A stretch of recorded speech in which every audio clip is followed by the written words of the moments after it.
Good morning to everybody. Just my first questions in relation to the College of Psychiatrists of Ireland. You state in your statement there is a minority of patients that are not receiving the optimal level of specialist care. Would you like to elaborate on that particular cohort of people?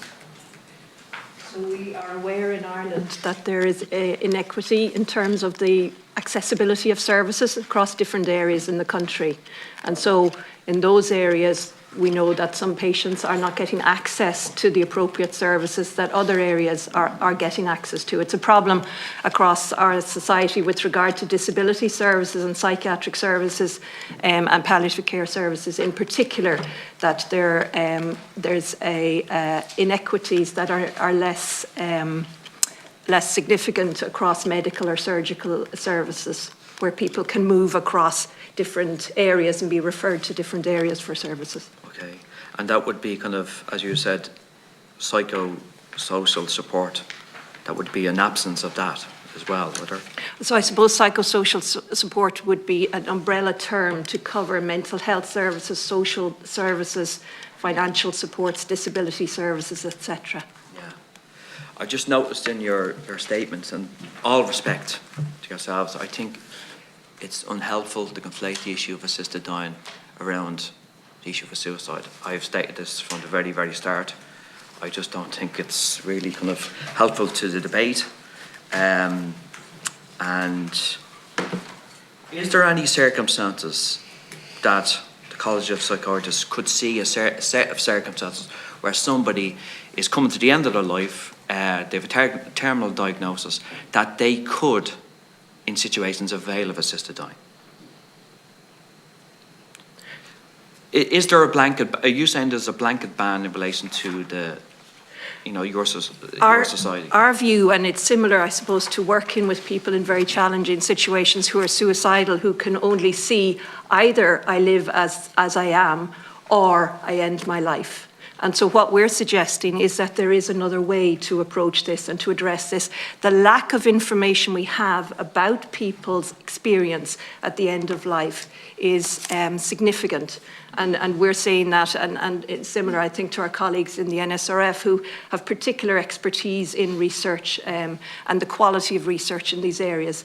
And that's an area. Surely there's a difference between somebody that's coming to the end of their life, and obviously, yes, of course, somebody could be extremely kind of traumatized and depressed about their kind of diagnosis.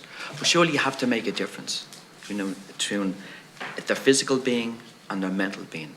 And surely in that situation where somebody is coming to the end of their life, surely they should have a say in how they actually die. I suppose my colleagues are keen to speak. The only thing I would say is that they do have a say in a whole range of aspects of how they die. So I'll pass over to my colleague, Dr. Kelleher. Thanks, Deputy Kenny. I suppose to come back to your earlier point, I didn't get a chance to answer the first part of your question.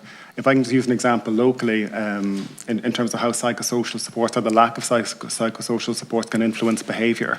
I was looking after, and I'm anonymising this because I'm conscious this person may be listening or their families may be listening, but I was looking after somebody who has a progressive neurological illness and lives in a very rural area of Cork. They'd presented with suicidal ideation and some behavioural disturbance. They were diagnosed with a progressive neurological disorder.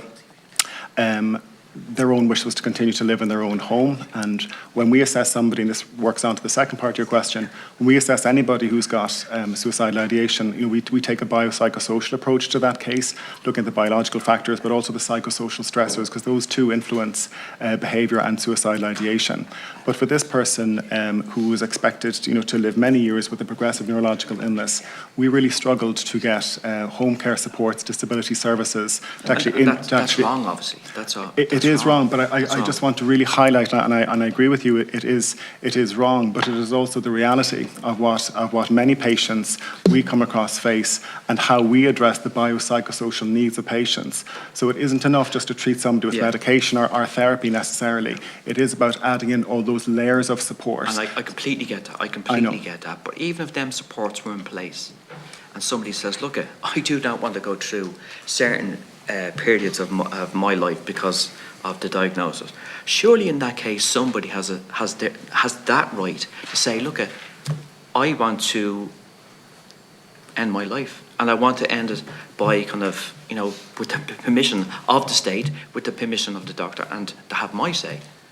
Surely, even if them things were all in place, and I understand where you're coming from, but surely that's the fundamental right of a person. Now, obviously, that has an impact on society, but that's what we're trying to get at today. Is it the individual? Is the society? But it's the collective. But at that particular point, the person surely has the right to say, look, I do not want to go through with that certain period of my life. Well, I think that's the principle of autonomy, and does autonomy overrule other ethical principles?